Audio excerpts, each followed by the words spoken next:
Overruled. Edited by Hank Davis and Christopher Ruocchio. Narrated by Ryan Burke. Court is now in session. All oxygen-reducing bipeds, please rise.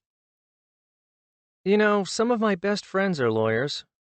Granted, lawyers get a bad press, and probably worse in the mass mind. But nobody wrote a song, "Mamas Don't Let Your Babies Grow Up to Be Lawyers." On the contrary, parents, particularly mothers, want all their offspring to become either doctors or lawyers. Parenthetically, which is why this digression is set off by parentheses. Pardon me for getting technical. Parents definitely don't let your children grow up to be editors, and not just because the pay is so low. Back in the 60s, when I was struggling with physics and math courses in college, before LBJ and his toady McNamara decided I would look simply smashing in olive drab, the mother of a friend, the friend grew up to be a doctor, by the way, advised me I should instead become an attorney because I had an analytical mind. Well, that was intended as a compliment, so I didn't say that flashed into my twisted young brain, which was like telling a girl, this was the 60s, so I thought girl without guilt, that because she was beautiful, she should become a member of the oldest profession. Might the practice of law be the second oldest profession? But I'm getting too far afield from science fiction. Though there are multitudes of far from complimentary jokes about lawyers, the legal eagles still don't show up near the bottom of surveys about which professions the public views with respect. Journalists are hanging in there near the bottom, and they can't blame bad press since they are the press. And courtroom dramas have long been popular in books, movies, and TV shows. The prime example is probably Earl Stanley Gardner's Perry Mason, star of books, movies, and television. Though Perry Mason comes off somewhat differently in the three media.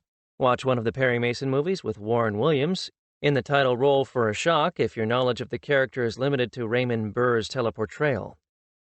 The popularity of courtroom dramas also extends to attorneys who are working for the man, too. In pre-TV days, Mr. District Attorney wowed the radio audience for years. The genre remains popular.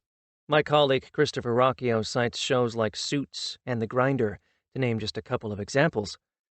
Now, science fiction has often shown itself to be capable of crossbreeding, at least in states where it's legal, with other forms of fiction.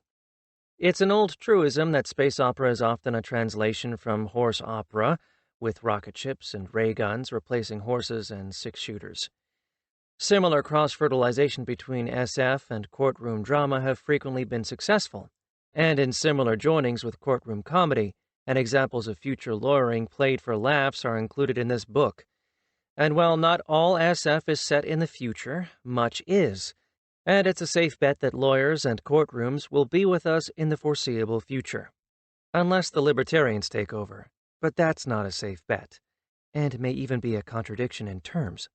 While that subgenre isn't as much a mainstay of SF as the adventure yarn, the space exploration story, the gadget story, the dystopia, or other future society extrapolation, though lawyers might stick their briefcases into any of those categories, etc., there are plenty of such stories, going back to the beginnings of SF magazines.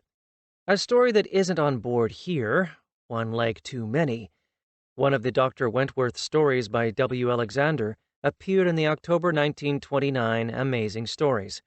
While the primary focus was on organ regeneration, there is a courtroom scene in the tale. George O. Smith's classic Venus Equilateral series in astounding science fiction in the 1940s had a corporation lawyer who originally showed up just getting in the way of the no-nonsense engineers, but shortly turned to theft of information in a later yarn, finally becoming an outright space pirate who almost ruined a Christmas party in the bargain. Surely that display of ingenuity and ambition qualified him as an ornament to his profession. In a less villainous vein, Theodore L. Thomas and Charles L. Harness, both lawyers, though Harness was also a chemist, began a series of stories in the 50s under the joint pseudonym of Leonard Lockhart, which told of a law firm specializing in patent law, a field which, it happens, is much more fantastic than mere extraterrestrial visitors, time travel, parallel worlds, and such. Later installments were written by Thomas alone, still as Lockhart, and one memorable case had the firm's lawyers explaining to their client, one Arthur C. Clarke, why he couldn't patent the idea of global communications via relay satellites, even though he had come up with the idea before anyone else. Though that story was fiction, the situation was real, and Sir Arthur told his own tale of woe in an essay titled How I Lost $1 Billion in My Spare Time. I regret that space, the paper sort, not the Final Frontier sort, didn't permit me to include a Lockhart story. I also regret that there aren't enough of the Lockhart stories to make it practical to gather them together in one book. Another series detailing the fortunes and misfortunes, mostly the latter, of a future law firm was written by Charles Sheffield, and there is one of those humorous tales included here. They were written by Dr. Sheffield at the request of his children, who wanted stories which involved, but I shouldn't spoil the setup for you.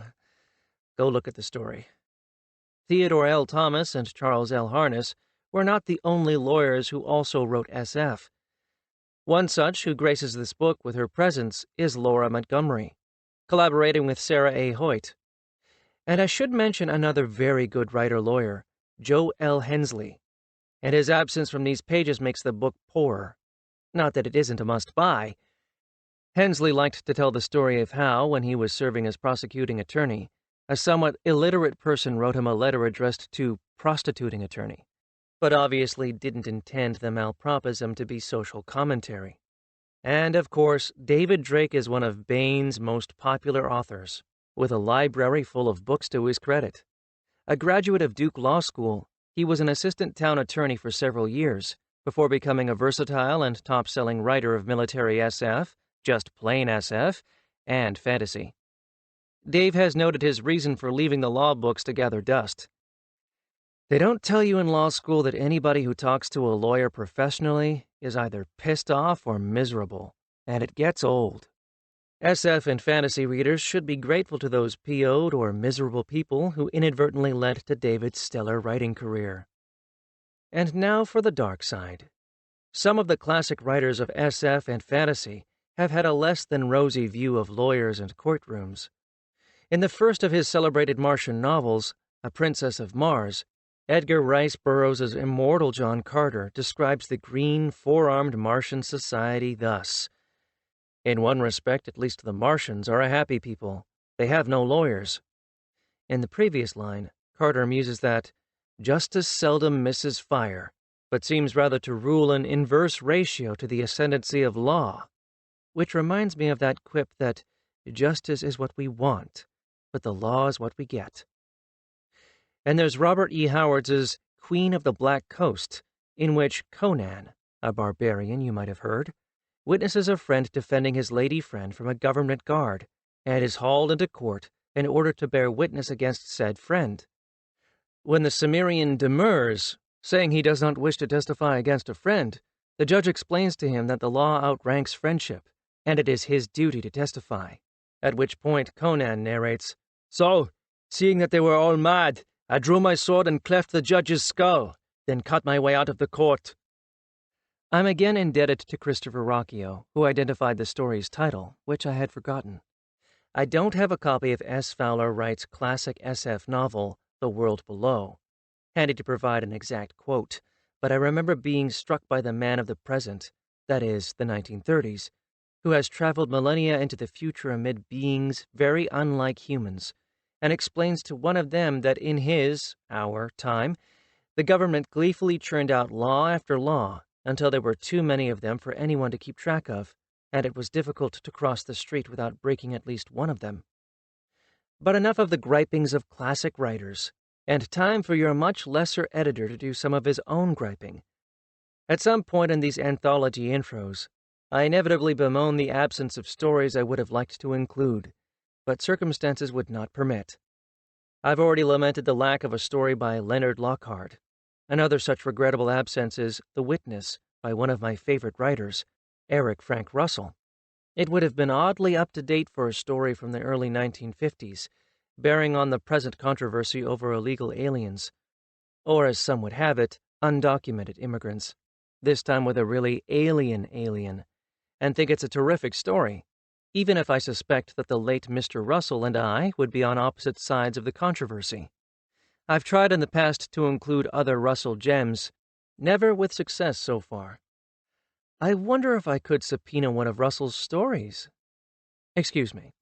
I think I need to visit the more benevolent sort of bar. See you in court.